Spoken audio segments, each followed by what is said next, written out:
Hey YouTube, we have an awesome video for you this week, and it's a big deal for us because it's a long time coming. We're actually going to reveal and explain a project that has been working on all the way since 2008. So that's 14 years in the making. It's the Pixel project. For some of you, if you go way back, we talked about it, it was the J2. We've renamed it the Pixel, and we're gonna tell you everything you need to know about this awesome new morph.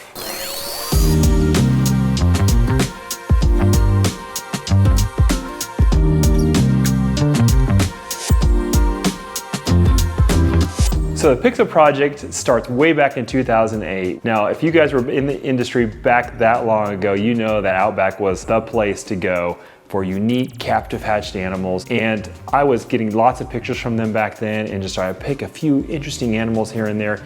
Nothing wild, but you know, we always like the idea of being able to find the next big morph that maybe doesn't look like anything, but will become a big powerhouse in combos in the future. So in 2008, I was given the opportunity to pick up about a dozen amazing, interesting captive hatch animals, and the vast majority of them did not prove to be anything. But from that year, I ended up with the Peach project, which we've talked about a little bit in the past, which turned out pretty cool. And then two really weird granites, more extreme granites that I'd ever seen in the industry at that point, and they're very unique. We named them J1 and J2. J2 ended up being the more extreme, and it has been developed for the last 14 years to become the Pixel project. We're gonna introduce that to you and talk to you about how that original female, how we leveraged her and used her in different ways to create the combos all the way up to 2020 when we made the first supers. They're really cool. So let's dig in and go look at how that female looks now. All right, so here's the original Pixel girl that we got all those years ago. So she took me 6 years to get the first clutch from her, and that was really painful wait. She was a kind of a poor eater to start out. She's a great example of why you sometimes be really patient with a girl that's not gonna eat really well initially, and you think, is this really even worth it? Is it worth the wait? Because look at her clutch record.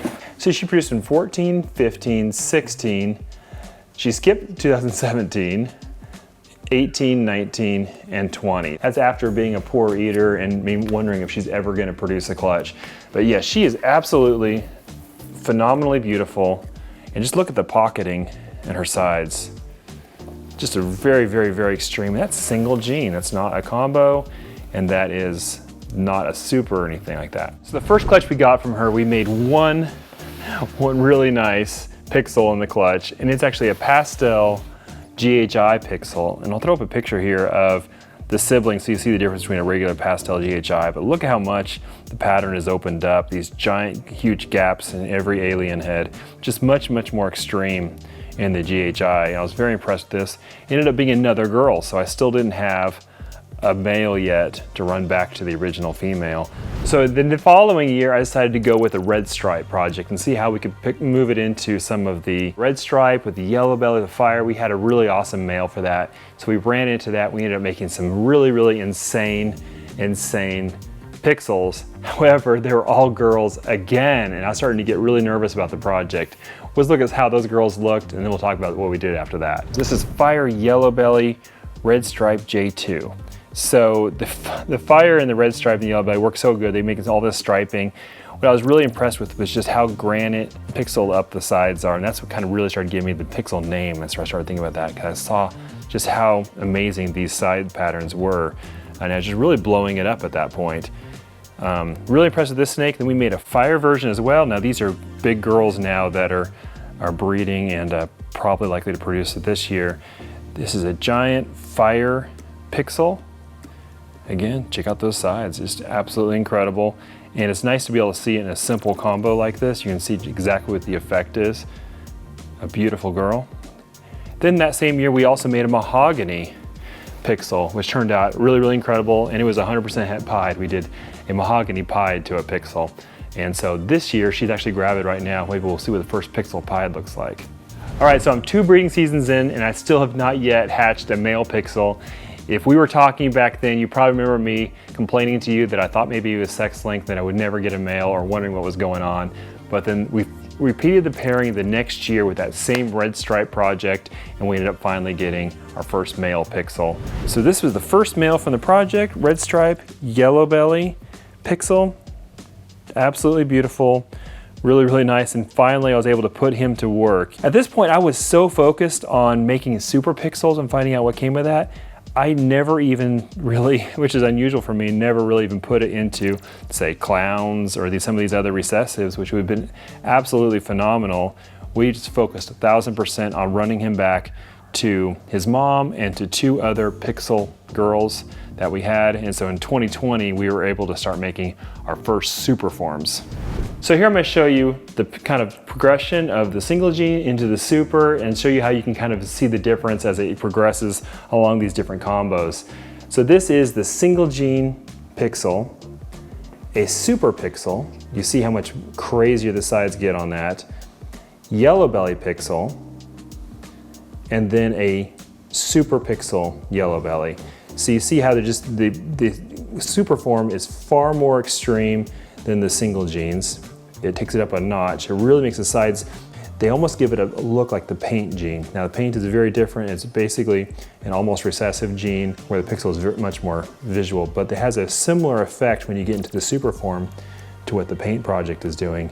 And I'm really, really, really impressed with how these turned out. It's definitely worth the 14 years now we've spent on it to get to the super forms and find out exactly what we're working with. So a couple other combos we made. This is a red stripe super pixel. Absolutely blown up sides. It's so blown up that you can't hardly tell the alien heads from the space in between the alien heads. It kind of all blends together because it's so pocketed up. So this is red stripe super pixel, and this is yellow belly red stripe super pixel. And so you see the yellow belly, of course, brings in a lot of more of the orange and rusty colors into the red stripe. Really, really great combo. So the final snake from the project I'm going to show you is my favorite holdback from this year, and it's another little girl. This is Fire Yellow Belly Super Pixel. So this girl really kind of shows the direction I've been really impressed with this project, and that is that it's very, very bright, a lot of really cool highlights, and yet the sides are absolutely becoming just insanely complicated, I guess you could say, to where it's just so pixelated up that you can't even really determine where the alien heads are versus the spaces in between. And this snake to me is just the absolute phenomenal apex that we've made so far.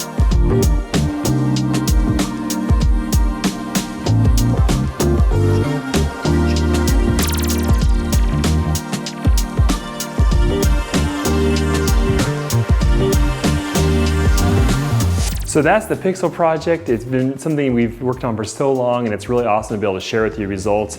Honestly though, it's a little discouraging because with a lot of these projects, you develop them for a long time, you find out how awesome they are, and then when you finally kind of get to that apex and you're like, oh, this is what we can do, you're thinking, why didn't I put it into all this crazy stuff in the past? Why don't I have it into Desert Ghost and Clown or even Heads or anything like that? And that's definitely how I feel right now. We're trying to correct that a little bit this year by making some different heads, but it's just one of those things that you don't know until you really develop a project, whether or not you want to put a bunch of time into it. So we have kept this pretty much in-house. We have sold a few of them to Asia. One is going to Europe. We've sold one in the US, one female here in the US. We're going to release a couple more females this year, I think, and we're going to slowly develop this project and just keep making it better and better and better. So if you're interested, let me know, and we're really excited to kind of keep bringing you the progress we make on this. Until next week, be sure to like and subscribe, and thanks for watching.